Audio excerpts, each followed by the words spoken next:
There we are. Hopefully you can hear me, and welcome, Curd Nerds, to the Asia Pacific version of the live stream for today. We'll kick off at the bottom of the hour, so at 7:30 p.m. my time here, and we'll wait for some others to come online.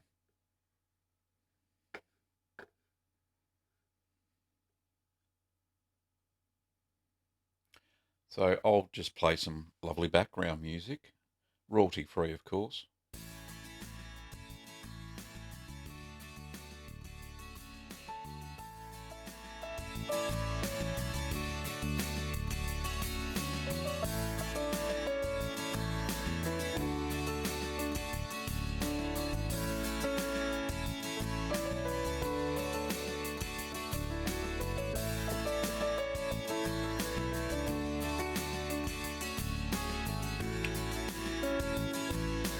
We've got 3 watching at the moment.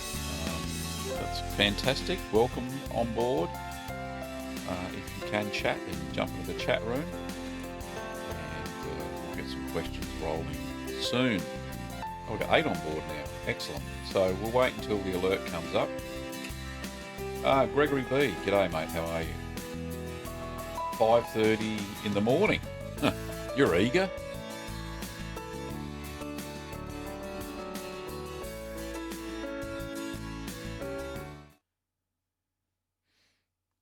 Okay, we'll wait for a few more to jump on, and we'll start in 3 or 4 minutes.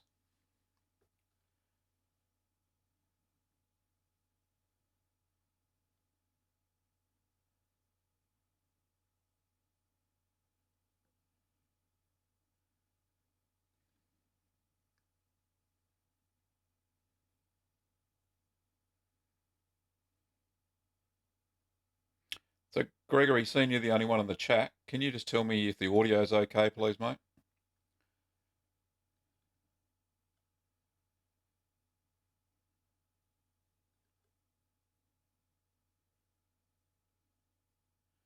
Thanks, Squadge. Welcome on board.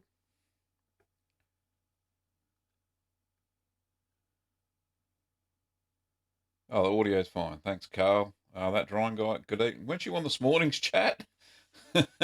All right, audio's great. Fantastic. We'll just wait for the moderator to turn up. My lovely wife, Kim, she did a fine job moderating this morning, and then we'll kick off the show.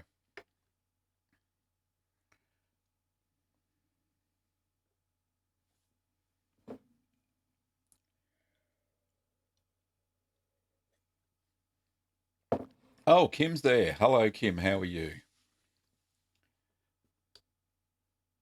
Okay, so what we'll do is, we've got a minute to go. I'll stop waffling. Just listen to some nice music. Indeed, they are, Carl.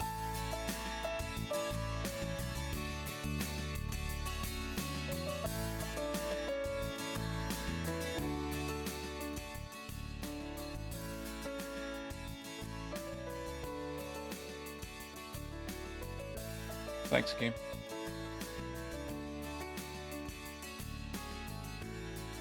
Alrighty.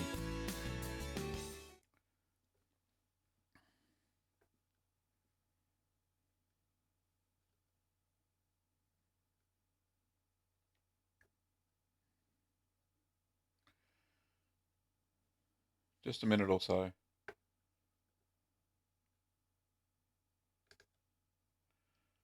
3 in the morning. Stone killer. You're gonna have to go to bed, mate. You should have caught this morning show. Alrighty. YouTube thing has popped up, which is good. So we should be getting some people on. So let's kick off the show, shall we?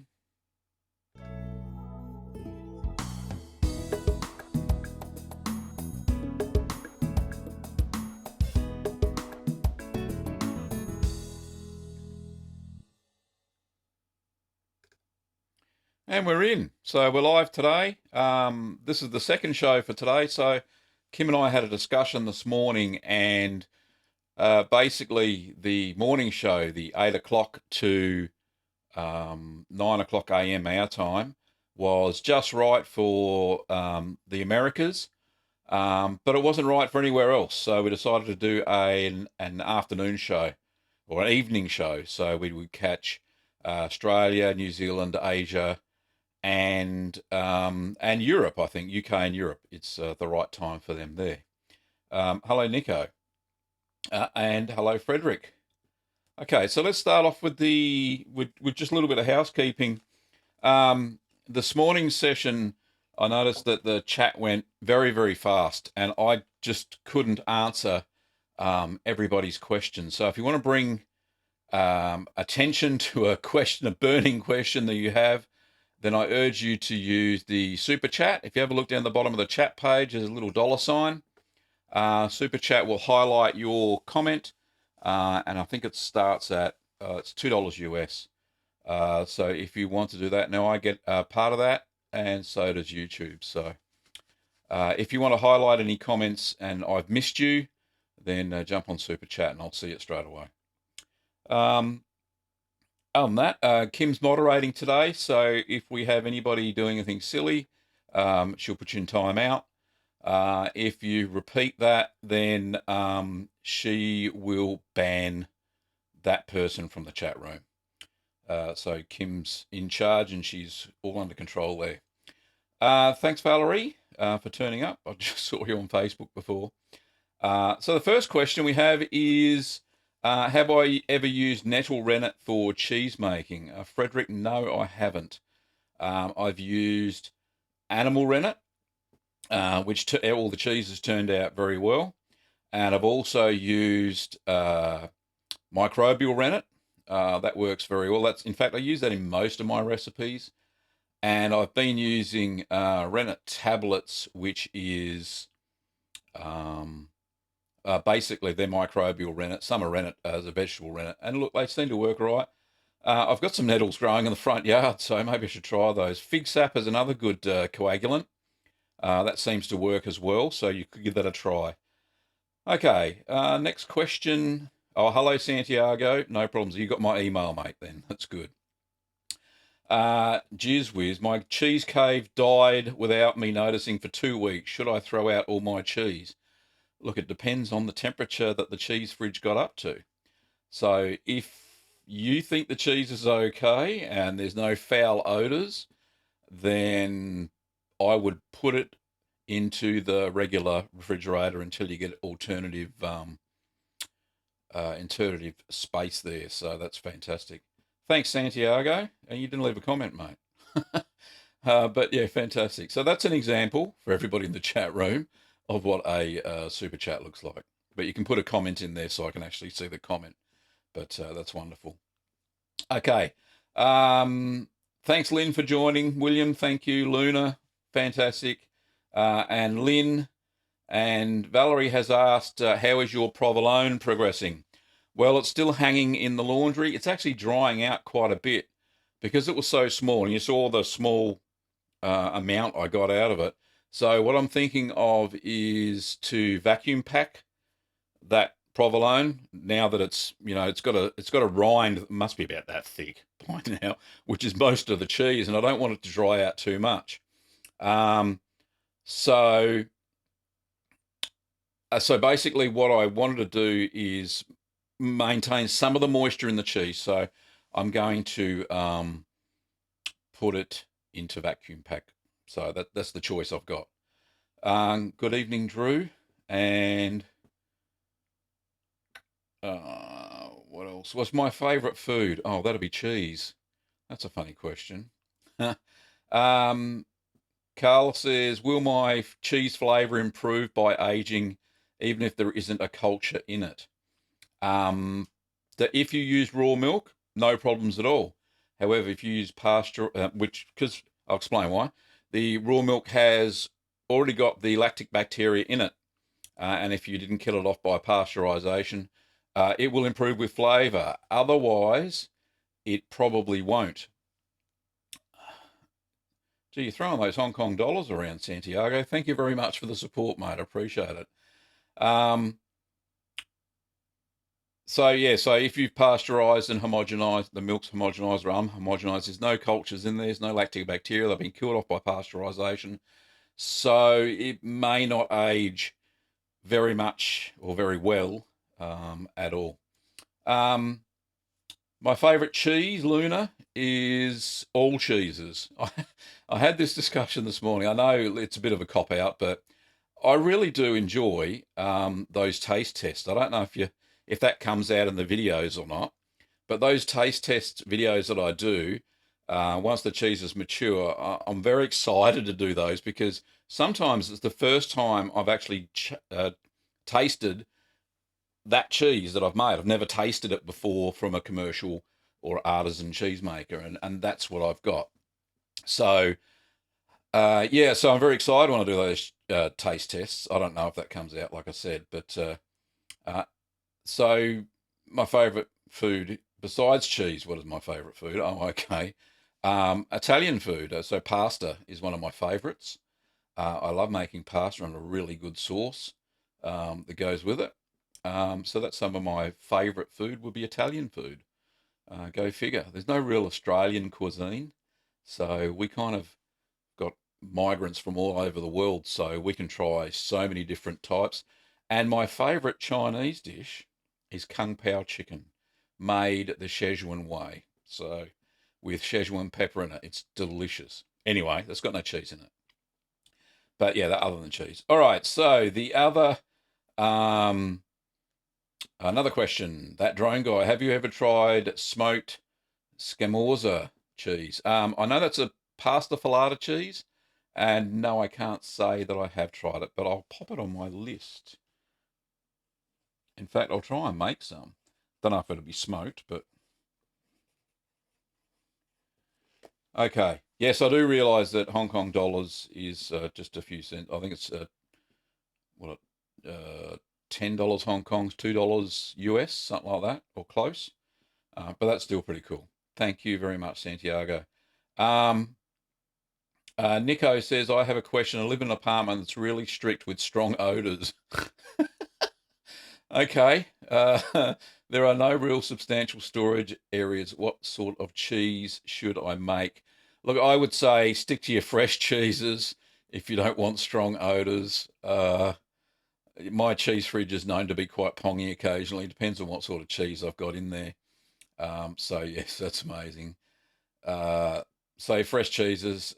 Check out the beginners cheese video. So I made a video and asked the cheese man about beginners cheese, and if Kim can pop the link to that into the chat, that'll be fantastic. So it's beginners cheeses to make when you haven't got a cheese fridge. Um, where, where are we? Wesley, hello from Brazil. Hello, how are you, Wesley? Must be pretty late there too. How can I make a sharper cheddar? Age it longer is the answer, Gregory. Longer you age your cheddar, the sharper it will be. Drew says, "Oi, fairy bread is Australian." Yes, it is. All right. No children's party would be complete without fairy bread. No, for those who don't live in Australia, fairy bread is bread with butter on it and hundreds and thousands sprinkled on top, and it's called fairy bread. So there's a bit of culture. All right, and we got Tim Tams too. Now, Brendan's online. Hello, Brendan. How are you? My brie has been getting a wrinkly coat instead of being covered with nice, smooth white coat. I'm not doing anything different. Do you have any clues, or is this too vague? No, if it's wrinkly, it sounds like it has been infected by Geotrichum candidum, and that too much of that compared to Penicillium candidum will overtake, and it'll make that wrinkly skin every single time. So ease off if you're using Geotrichum. Ease off on that a lot more, so the Penicillium candidum can flourish, or the Penicillium candidum's bad and it's gone off. So hopefully that helps. Okay. Uh, Carl, in Sweden we have something called filmjölk, which is yogurt that has bacteria cultures in it. Can I add that to a cheese as a culture? Yeah, yogurt is a thermophilic culture. You can use yogurt as a starter culture, a thermophilic starter culture. In fact, I've got a unreleased provolone video which didn't turn out. Another one where I used yogurt, the yogurt video, the tangy yogurt, as the thermophilic culture to bring the acidity level up really high so it would stretch. Now it stretched, but it turned into a bit of a mess. So I don't know whether to release that video, or we'll see where we go. Anyway, is it easier to make cheese or buy it from the store? Good question, Lynn. There is a video, Ask the Cheeseman, where I do a comparison on price of really good cheddar or decent cheddar compared to what you can make at home. And I think it's the 50,000 subscriber video. So, Kim, if you have the link to that, and I'm keeping you busy here, and then Lynn can have a look at that. There is a really good price. I break down the price of everything. So, okay. When do you guess eat the fairy bread? Oh, when do your guests eat the fairy bread at the party? Guys, when do you guys eat? Yeah, at the party. So birthday party is when fairy bread comes out.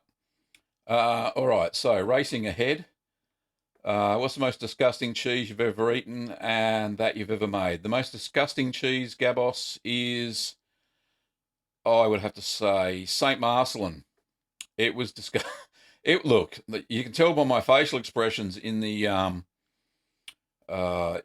taste test video that it was a bit on the nose and it was very acidic. So yeah, that was probably the most ordinary one. In general, all right, no problems, Brendan. Santiago says, in general, my blues are a total failure. My gorgonzola's after 2 months smell like chorizo and no real blue anywhere. Sounds like the conditions for the cheese. Is the cheese too moist? If it's too moist, the blue won't grow. If your curds are too moist, the blue won't grow on the outside either. Add a little bit more Penicillium roquefort into the cheese next time. But yeah, the curds are going to be fairly dry for any sort of blues, for the blue to develop. Money Man, is cheese curds mozzarella a good place to start making cheese? It's as good as place as any. Now, by mozzarella, I wouldn't try full-blown traditional mozzarella. That's quite difficult, as I've found. But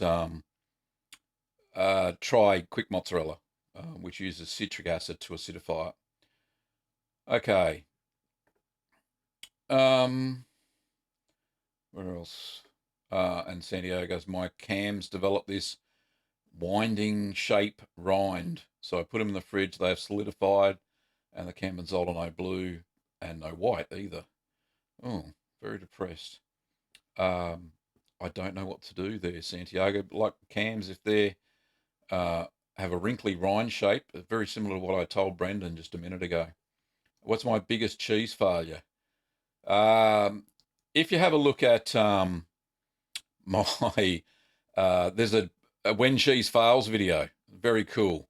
You'll see all my biggest cheese failures there. I put them together. I kept all the footage. I make the cheese. Sometimes I don't release it on YouTube, but I thought, why not? There's a lot of when something fails videos, so have a look at when cheese fails. You'll see them all. Would an allergy to penicillin be dangerous if I wanted to make my own cheese? I'm not a doctor, so I couldn't give you that medical advice, but maybe stay away from any bloomy or mold-ripened cheeses. Valerie, I have seen pretty much all your cheese-making videos, wondering if you ever have a test run of a new cheese before you make a video of it. Sometimes, Valerie, depends on how complex, because there's a lot of time to take to make a cheese, and if I don't video it, even if it fails, I'll still keep the footage for later on. Sometimes, like provolone, I made 2 times beforehand, and to get the one to work that I actually got, even though the recipe, I modified it so much that I misunderstood my own writing. That's how bad it was. But look, sometimes it's the first run. Sometimes it'll be a second run. So, but yeah, you get the same information I do, and are just as excited usually. Yeah, I can't pronounce that, Carl. Moist. Jeff's here. Jeff has a wonderful channel, Go Joe Media, and he does all these food reviews, so you can go check out Jeff's channel. Um, Gavin, are you from South Australia? How did you know? Is it the accent, or is it some of my voices? Yes, I was born in Loxton in South Australia and grew up on a dairy farm, and we didn't have cheese. We didn't make cheese on the dairy farm because we basically weren't we weren't a long line of dairy farmers. It was one of Dad's first jobs, and he stayed there for about 15 years or so. There's actually a podcast episode where I on Little Green Cheese. You can pop over to littlegreencheese.com.au /podcast. Go and have a look. There's an episode saying I interviewed my dad. I can't remember what it was called, and it was quite an insight. Some of the things he came up with I didn't even know. So yeah, that was pretty cool. Aditya, I bought Roquefort cheese for the first time. Is it supposed to taste a little sour? And yes, it's supposed to be salty.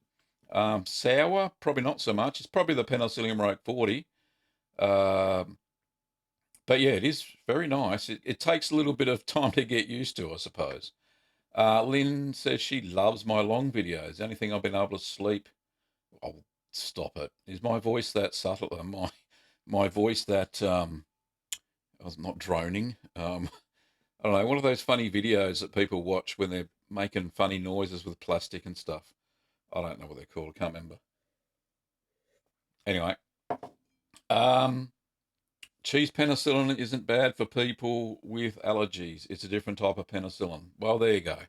Thank you very much, Jizz. Kim, thanks for that link.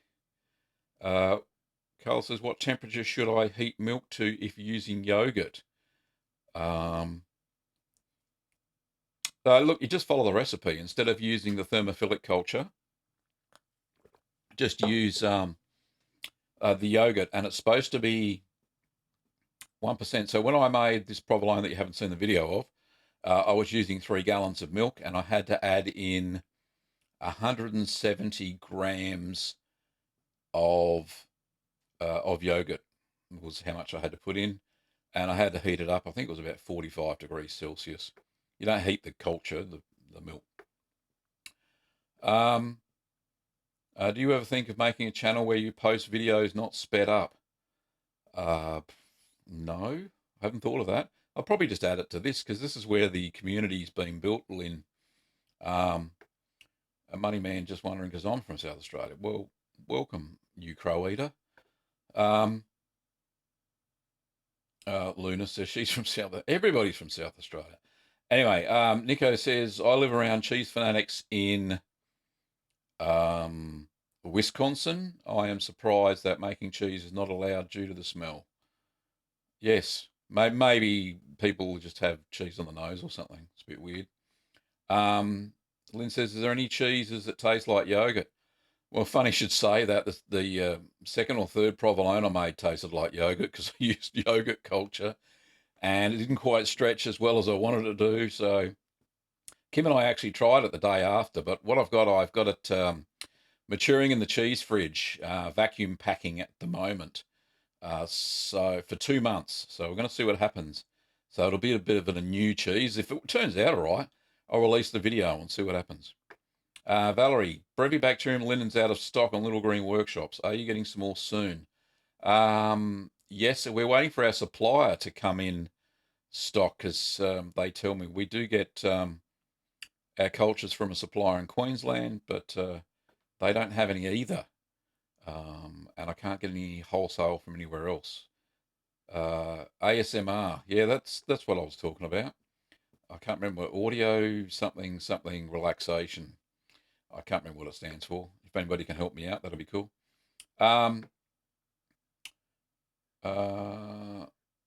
Lynn can't stop watching me make cheese.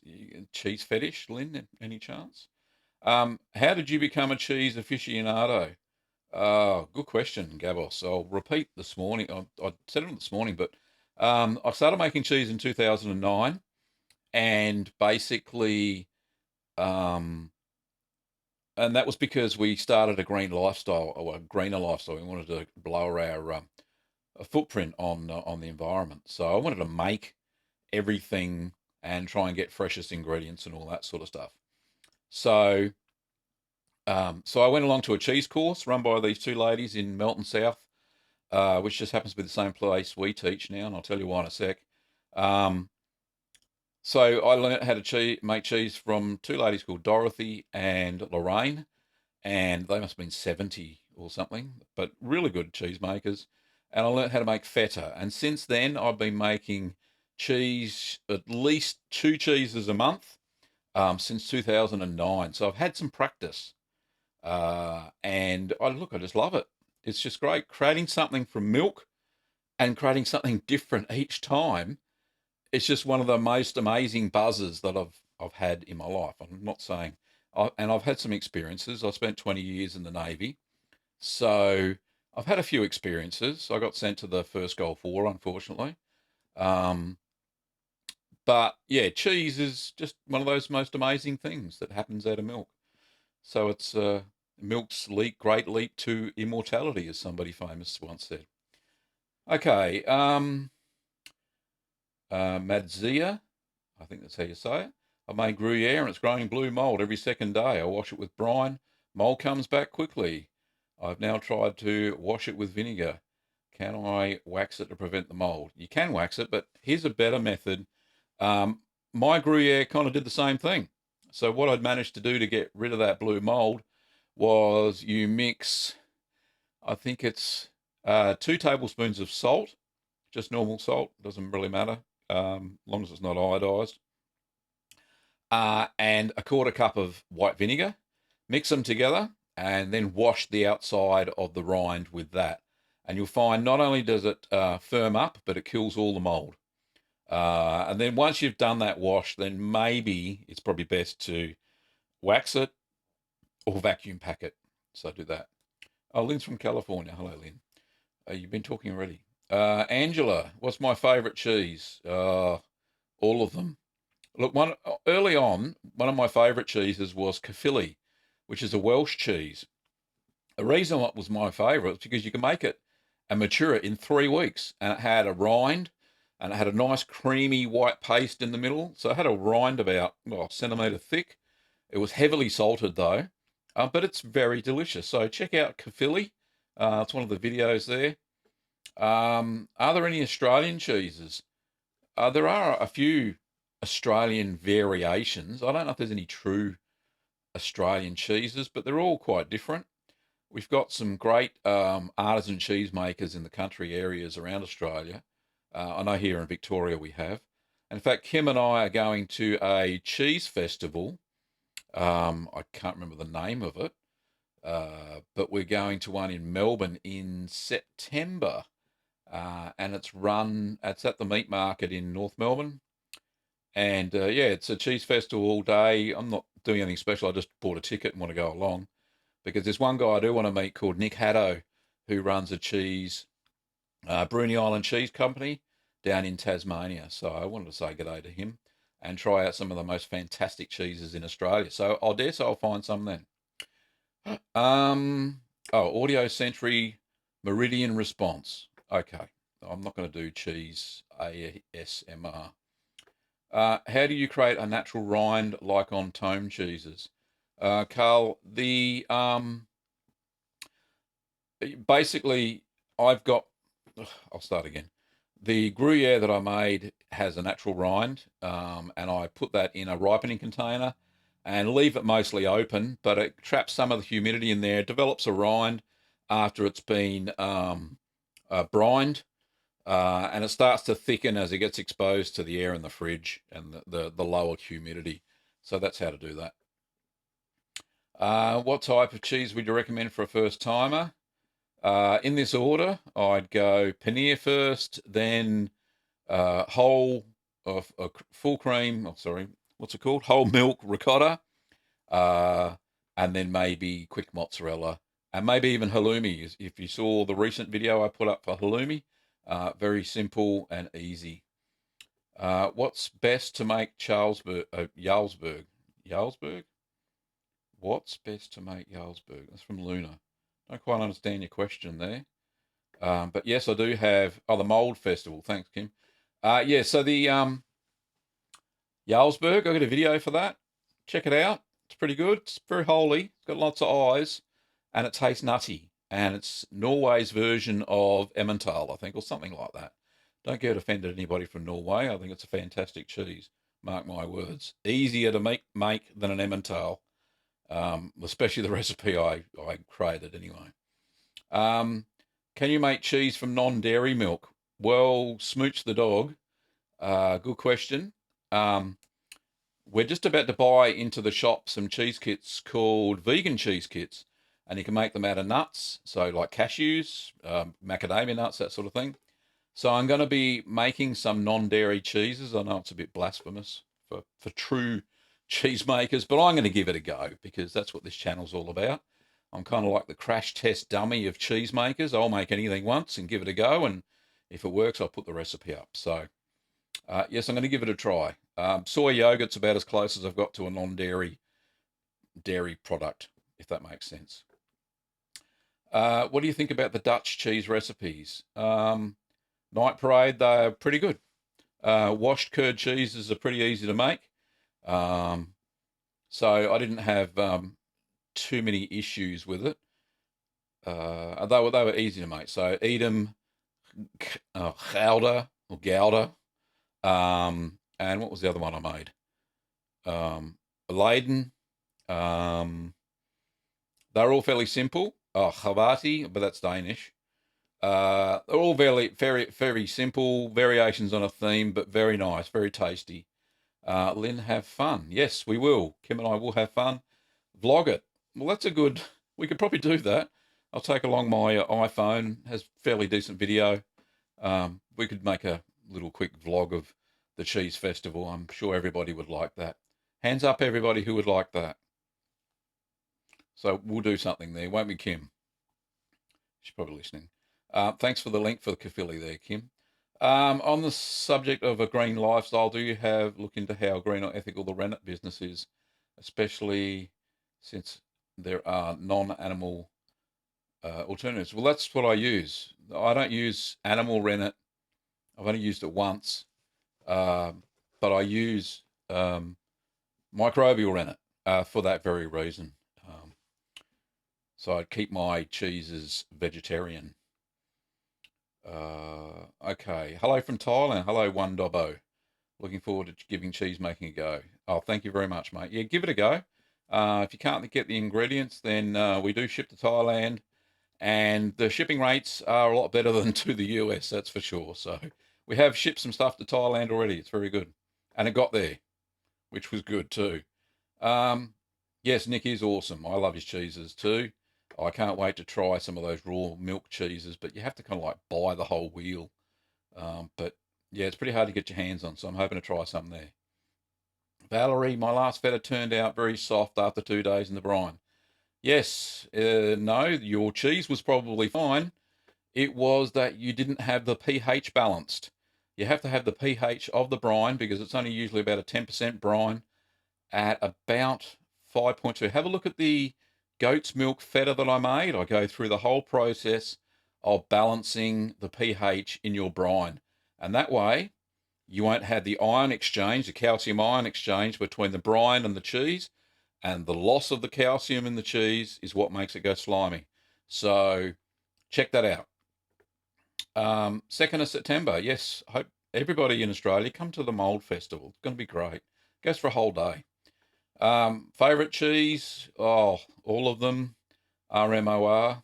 But earlier on, it was kafili. Now I would have to say it would be Tilsit is one of my favourites. And quite recently, provolone picanti was just amazing. It's not the one that I made, but I haven't yet to taste that. So hopefully that turns out just as good as the commercial variety, but that was very, very nice. I don't know why they call it the poor man's parmesan, but it's just got a flavour of its own, just amazing. Thanks, XX.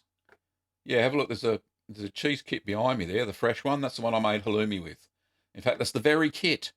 It's missing some rennet tablets in it. Do you know any Belgian cheeses, Thomas? No, I don't. If you know some, shoot me the recipe. Pop over to the channel, go to the About tab, and you can shoot me an email if you know of any that are worthy of my time. Hands up. Look, I got lots of hands up here. This is good. Yes, we'll do a video. Good on you, Kim. Looks like we'll be doing a video. Is there any German cheese? Because I'm going over there with my school. Buderkäse, beautiful German cheese. Tilsit, it was actually developed in Germany as well. There are quite a few German cheeses. My son lives over in Cologne, actually. I don't know if he's watching tonight. But my son, he said his favourite cheese in Germany doesn't come from Germany, it comes from Amsterdam. It's called Old Amsterdam. Hey, look at that. There's a question about Old Amsterdam. What a great segue. Um, yes. Lynn, I was going to buy a shirt, still am, but when I saw it, it was like $60 with shipping. Yeah, they come from the US, so um, I'm going to have to look at another t-shirt provider closer to home here in Australia and see what that looks like. But yeah, they're all based. Cafe Press are based out of the US. A lot of them are Teespring, all those merchandise sort of shops, and it's very hard. We can't get them in store because they would cost us a fortune. The margins are minuscule. I think I get just between you and me. Don't tell anybody else. I get about 4% commission on t-shirts. That's it. You won't make a fortune if you have a YouTube channel and just go for merch. So, yeah. Anyway, is Boudiquet strong in odour? No, it's not. It's very mild and it's delicious, Nico. No, I haven't made Old Amsterdam. That was the segue. Aged Gouda with washed curd cheese. I'll have to give it a go. I'll find the recipe somewhere.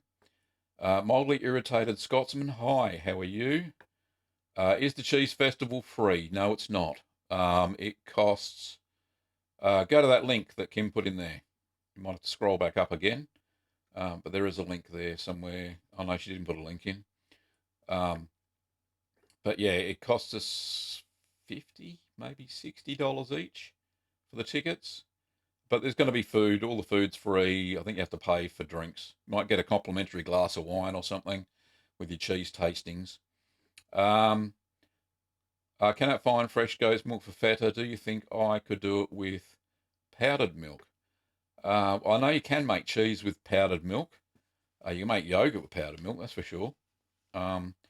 Look, the only way to try is to give it a go, see what happens. Powdered milk is just the milk proteins with all the water taken out. So if you put all the water in at the right amounts, I couldn't see why not.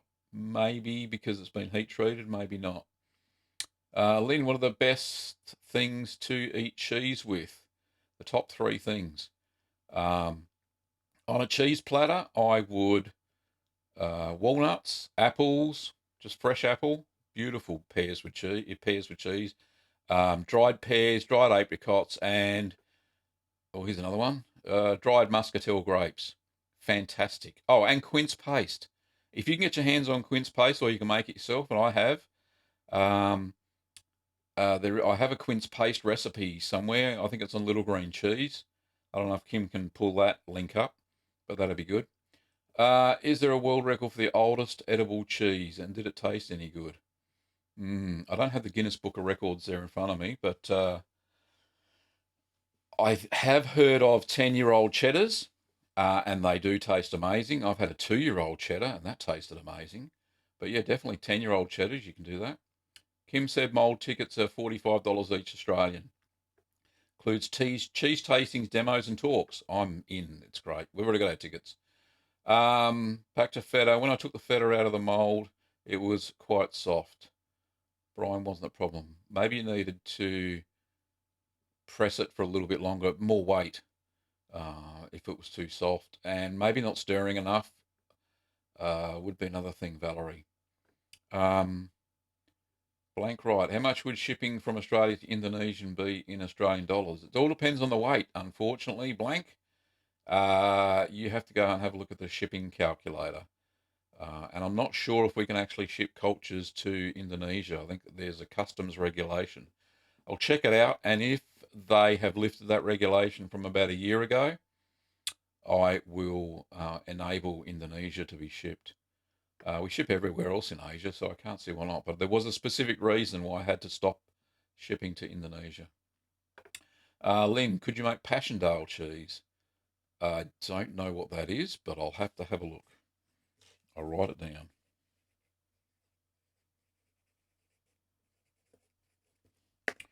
Okay, what do you think about American cheese? If that's the same sort of stuff that is like craft cheese, processed cheddar, I don't like it. I don't like it at all. It's not real cheese. It's made from vegetable oils and milk. It's an emulsion. Um, yeah, Lynn, maybe that's what it was because Australian dollars are a little bit different. We get for $1 is 72 US cents. So that could have been it. Just convert the currency. I think you can do it on their website. Can't digest cheese. Oh, you poor person. Yes, there is a replacement. You can make lactose-free cheese by using lactose-free milk or adding a enzyme to it called lactase, which you can get in most chemists. Add it to the milk, and what that does, it splits lactose into its two component sugars called galactose and glucose, and your starter cultures will feed off of those two sugars, no problems at all, and still create lactic acid as you need. So see if you can find some of that, and you won't have any flatulence issues. I feel like an agony aunt here. Gregory, thanks for watching. He's going to go in the garden. Okay, mate. Have fun. See you later. No, I wouldn't eat casu marzu. It's got maggots in it. It's terrible. And they can't export it from Sicily anyway. Nobody will let them. Hello, Raoul. How are you? Strawberries. What strawberries? Brendan. Strawberries. Yes, strawberries are nice with cheese. Yes, now I get what you're talking about. My question about maturing period was ignored. I didn't see it. Things are going very fast. You might have to say it again. I didn't see it. Quince paste. Thank you, Kim. Lovely. Can you make parmesan with? Can I make parmesan with yogurt? You can use yogurt as a starter culture, but it might not quite taste the same as parmesan. Only reason I used it in a pasta filata cheese or a stretch curd cheese is because I wanted to get the acid up quickly, and I haven't shown that video yet. I wouldn't. I'd use a proper thermophilic culture with at least Streptococcus thermophilic as the base of the culture, and maybe another one called Lactobacillus helvetica. So it has to have that in it as well. And don't forget, if you're not, make sure you're using skim milk. So you'll need a lot of it. And for Parmesan, you'll also probably need to add a little bit of lipase, which will convert some of those fats into that piquant flavour we know and love for Parmesan.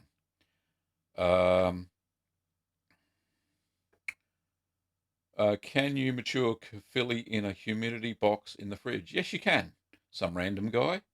Caerphilly is one of those cheeses. It doesn't quite mind being a lower temperature.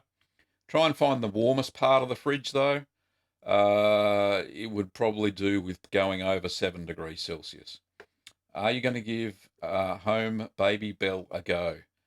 Look, I could try, but I can't find any more molds that are small enough. Baby Bell is actually, contrary to popular belief, it is a real cheese.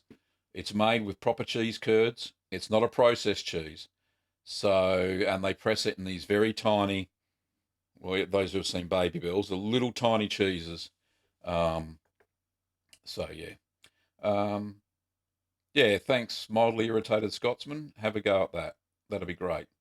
What kind of cheeses use yogurt? What kind of cheeses use yogurt? Oh, for the culture, I just provolone. That's the answer. My question was, what's the longest maturing period of a cheese, and which cheese is it? It depends. Parmesan, you can, or Parmigiano Reggiano, I think that's how you say it. It can be matured for up to 2.5 years.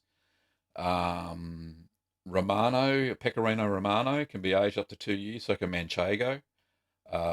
And cheddar is another one that they age for a very long time. Like I said, up to 10 years. Um, can you make Dulce cheese? Zoe, I'm not sure what that is, but I'll write it down and have a look. Dulcelate. I think that's how you pronounce it. Close. I'll check it out, see if I can find a recipe. So some of these not so well-known cheeses, they're difficult to find a recipe. And if I can find a YouTube video where they're actually making it in a factory, I can get a fair idea of how they make it. And I try to scale it down. So I'll give it a go. Are there any cheese that works with yogurt as a culture? Yes, provolone. How many times? I've said this before. Hi, Gavin. What's your opinion on the worst tasting cheese? Um, Look, I think most cheeses taste really sharp acidic cheeses. I'm not too much of a fan of. Like Saint Marcelin, the one I made, it was a bit ordinary. Um, but that's because I left it too long. If I didn't leave it that long, it would have tasted probably lovely. Blue cheeses, I love them. Stronger the better. And I love the subtle, bloomy rinds like Camembert, Double Brie. Probably not Triple Brie. It goes a bit over the top, in my opinion, but Double Brie's nice. And any of the sharp cheddars, beautiful. All cheese is great. Come on, widen your palates. That's why I keep making it. Um, Epoire. I've read that it's Napoleon's favourite cheese. I've heard it's very stinky. So, look, some of the cheeses, the nose or the bouquet of the cheese is quite pungent and smells like smelly socks. But when you actually eat the cheese, the flavour is just amazing. It really is. So get past your nose on some of those cheeses like wash rinds come to mind. Anything made with Brevibacterium linens, give it a go.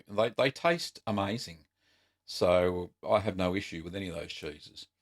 Um, okay, you said there's thermophilic in yogurt. Yes, there is. Is there any mesophilic? No, there isn't, Carl. Use buttermilk for the mesophilic, or get yourself some kefir grains. Kefir grains, and grab the book by David Asher called The Natural Art of Cheese Making. See if you can find that. Did I used to run a website called The Grenier Gavin? Yes, I did. It's still there. It's just I don't write on it anymore. I've changed my focus over to cheese making. We still have solar panels, rainwater tanks, solar hot water. We still have very low emission, very low carbon footprint, very low environmental footprint. The garden is not as many veggies in it as I would like, but all the fruit trees are still there and producing lovely fruit. Um, Thanks, Drew. Appreciate it. What are your thoughts on infused cheeses like chili cheddars? Funny you should say that. Kim bought a chili cheddar the other day, and it was so hot. You can imagine the word I was going to say. So hot that I had a little square this big, and I was sweating profusely. That's how hot this chili cheddar was. Um, and I've had a pepper cheddar, like it's cracked black pepper, and it must be about 25% of either chili or the pepper. They are delicious though. So if you have a look, I've made if you go and have a look at there's a chili queso fresco video, which is very nice. I made from dried chilies that I made, grew in my own garden and dried them. So check that out. And if Kim can find the link there to chili queso fresco, pop that up. It's very nice, Drew. Appreciate them. And thanks for the money too, mate. Um, is there any sweet cheese? I've never encountered one. Yeah, I have. Boudicaes. Try Boudicaes. It actually has a slightly sweet flavour because it's a washed curd cheese. The acid is really low, and the flavour of the milk comes right out. So does Chev. So Chev, the goat's milk soft cheese that I made, it was on the sweet side. It was very nice, but it did have a little slight acidic tone to it, but it was very nice. Um, Kim's coming up with fun facts. Thanks, Kim. I love that. Excellent. Okay. What else do we have? What cheeses do you use for cooking, and which is a good one for cracker? Well, Kim makes a wicked Anglesey eggs, which is a a main meal that's made in Wales. Excuse me for a sec. So Anglesey eggs. So it's boiled eggs with Caerphilly cheese. Delicious. I don't know if I put the recipe anywhere. Might be on the greening of Gavin, Kim, if you find the recipe for it. But yeah, Anglesey eggs, fantastic one. Blue cheese sauces, that sort of thing, fantastic. Obviously, the hard Italian cheeses over the top of pasta, and that includes manchego as well, which is delicious over pasta. Um, a lovely tiger, thank you very much. Um, Hopefully, it's of use to somebody out there. Can you make buttermilk at home? Yes, you can. Carl, you can add aromatic mesophilic. In fact, I should make some. I've got the culture for it. It's all pretty simple. It's just like a kind of thick milk. There we go. We reconnected again. Sorry about that. The stream's still going, so that's good. Um, what's that? Greetings from Lithuania. Can you make simple cheese press tutorial and how to make it from home? Yeah, I could. Simple cheese presses are pretty simple. There's lots out there. I actually wrote a blog post over at Little Green Cheese about how to make homemade cheese presses. The one I have's look kind of professional. The one we sell on the shop, very sturdy, and I've been using mine for years. So it's actually a commercial product. So I can't show people how to make it. I can show people how to assemble it, but that's about it. Um, is there a good Marlactor you can name a cheese after? Yeah, we could call it the Russell Crowe, but he's a New Zealander, so not really an Aussie actor. Brian Brown cheese. There's a few there. Cheese with dry fruit are nice and sweet. Yes, so white Stilton is one, Brendan, that comes to mind. It's a Stilton made exactly the same method as a blue Stilton, but without the Penicillium roqueforti in it, and it is quite sweet and very nice. Dried fruit in the form of, say, apricots is a really good one to pop in there. What are my favourite wine and cheese pairings? Obviously depends on the cheese. Huff 99. So, yeah, sorry about the silence there for a little bit. For the fresh cheeses, I like to pair them with cider because they're sweeter. I also like to pair the cheddars, the sharp ones. A nice cheese platter anyway goes well with a sweeter or a drier white wine, so like Sauvignon Blanc, or even a Chardonnay. Uh, and cheese does pair well with ale, dark ale as well. So the stronger the cheese, the heavier the wine slash ale, all the way up to Guinness. Works very well if you're going to snack on Parmesan or Romano all by itself, because they're very strong and they do actually complement each other, the flavours. So that was pretty good. Yes, Zoe, I've heard of that cheese. It has maggots in it. It's not very good, and I'm not going to try it. I saw an episode of Gordon Ramsay once where he didn't try it. He sent somebody else out to try the cheese. G'day, Nicholas. How are you from Newfoundland in Canada? You must be pretty tired. It's way late over there. Um, yes, thanks, Kim, for that link to the cheese press. How about some historic cheeses? Cheeses that may be forgotten or fallen out of favour or popular thousands of years ago. There are plenty of ancient Roman cheese recipes. Gabos, if you could send me a link, pop over to the channel, go to the About tab. There's my email address there. When you press the button, shoot through a link if you can find them, and I'll try my hand at one or two.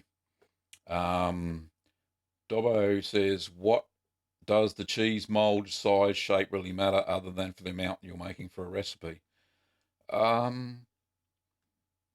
It depends on the cheese. Obviously, smaller molds for camemberts and stuff like that. The camemberts don't really work very well when they're large. The mold growth isn't consistent, so you need smaller molds for those types of cheeses. Larger molds for large cheeses. Harder the cheese, the easier it is to put in a larger mold because you need the sturdiness of the mold to press the cheese at high pressures. So that's the difference. Isn't buttermilk what you get from butter? Can I just make butter then store the buttermilk in the fridge? Yes, buttermilk does come from butter, but there's another type of buttermilk which is a cultured milk as well. They're not interchangeable. Buttermilk is creamy and almost clear. Um, Buttermilk milk made with milk that you'll see in a carton in the fridge these days is just cultured milk. So that's the difference. Is 4 degrees too low to make kefili, mature kefili? If you can get it to 7, it'll be better. The reason I say that is because 4 degrees is the cultures go dormant. The starter cultures go dormant and they don't keep converting the lactose into lactic acid and giving and changing the fats into the flavors you know and love. I want to watch the F Word. Yeah, that's the one with Gordon Ramsay. He talks about all sorts of weird foods. Kareen, hello, I'm Brazilian Portuguese, live in Germany. Kind of hard to get some of my favourite cheeses here. Thanks for your video. Thank you very much, Kareen. Appreciate you watching, mate. Have you tried any Swedish cheeses? No, I haven't, Lappy. People are getting up, going to work. Oh, it's nearly time for bed. All right, so we've been going for, what have we been going for? 52 minutes, so 8 minutes to go. So if you've got any burning questions, don't forget that I'll have a bit of a chat about this at the 5 minute mark, 5 minute to go anyway. But yeah, a lot of people ask me, how can, if we live overseas, how can we support you, Gavin? And look, the answer to that is, in these sessions, super chats are great because I get a percentage of the money that goes there, quite a larger percentage. YouTube get a little bit for a super chat. And the super chat, if you don't know, is the little button down. Oh, here we go. Down there is a little dollar sign. See down there somewhere? And if you press that, you can donate $2 and ask a question. It just comes up in big bold letters. Santiago's been doing a fair bit of it tonight, which is really good, and a couple of others. So that's one way to donate to Gavin's video cause to keep him making videos. The other way is to pledge monthly on Patreon. You can pledge as little as $1 over there on a monthly basis, and that helps fund some of the equipment purchases that I make and purchasing the milk and stuff like that. And the other way is Keep Calm and Make Cheese. Is the ebook that I wrote, volume 1 anyway, and you'll be able to find that in the link that Kim puts up in a minute, and that's over at and that's an ebook, so it's in PDF format. You can also buy Keep Calm and Make Cheese in the Apple iBook store, and I get a generous commission out of that, or royalty, sorry, they're called royalties. And in the Amazon bookstore, you can buy those for Kindle devices and stuff like that. And I get a generous royalty from that as well. So you can check that out. Brendan has asked a late question there. Can you remember again some kind of conversion unit for using different rennets that have different IMCUs? Look, Brendan, I don't actually. What I do is when I get a cheese making book with new recipes in it, usually up front they will tell you what the IMCU rating of their rennet is, and then I adjust accordingly. I use rennet that is 200 IMCU, so all those recipes are for that. So yeah, you just have to find out what the recipe that you've got in front of you, what the amount of rennet, or on the rennet bottle itself, it'll tell you how many milliliters for how many liters of milk, and that's a fair gauge. So that's probably the best way to do it. Yes, Valerie, I will be writing volume 2 very soon. I think I've got enough recipes now on the channel. Murray says, what is your opinion of those plastic American cheese slices? I do not like them. Processed cheese is disgusting. And that includes Laughing Cow, by the way. That's a processed cheese, if you didn't know it. Ronan says, what kefir is cheese? Kefir is it's not really a cheese because it's not really thick enough. It's kind of like a drink. But kefir grains have lots of wonderful starter cultures. They have thermophilic starter cultures, mesophilic starter cultures. Also in the grains, they have Geotrichum candidum, and you can make bloomy rind cheeses out of them as well. So kefir grains, you can use them to culture your milk. Check out the book by David Asher called Natural Cheese Making. It's a fabulous little book, so that's pretty good. But yeah, Kim, thanks for the link to my book, Keep Calm and Make Cheese. Only a few minutes left. So I've got this right. Buttermilk you get from churning butter does not have mesophilic culture. Carl, that is correct. You need to buy some of that commercial buttermilk that they culture milk with, and it makes it into a thick drink, basically, that's cultured. It's very nice. Where do you recommend buying supplies from online? Well, Kim's already given you the link there. That is probably the best place I can recommend, seeing that's the shop. Sorry, that's the shop that Kim and I own. And that was not basically because we found that cheese making was getting so popular, and all the videos I was making, people are asking me, where can I buy the supplies? So I thought, well, why would I point somebody somewhere else? Why not get them in myself wholesale, and we'll sell them online. So some people find that's a great way to support us, and also make wonderful cheese with those kits and supplies that we have. Do you know any good place to buy some in Perth? I know there's some cheese making workshops that happen over in Perth, some random guy, and I'm pretty sure you can buy cultures from them. But they'll be the same ones I have. We ship over there. Express Post gets there in a day. No big deal. They're not that expensive. But yeah. But if you wanted to go and eyeball them, you just have to do a Google search, because I know there is one lady over there that does cheese making courses. And I think she runs one about once a month. So check that out. Anyway, we're getting to the end of the show. Last 2 minutes. It's been wonderful having you on, ladies and gentlemen, and curd nerds. Thank you very much for watching. I really appreciate you taking the time out of your day to watch little old me ramble on and answer all your cheesy questions. So I'll call it a day, and hopefully you got something out of the show today. So once again, thank you very much for watching, and we'll sign off. So thank you and goodbye to everybody. I've got lots of thank yous come out there. Lovely. Thanks, everybody. Really appreciate it. It'll be next Wednesday. We'll do 2 shows again, one in the morning, one at 8 a.m. Australian Eastern Standard Time, and another one at 7:30 p.m.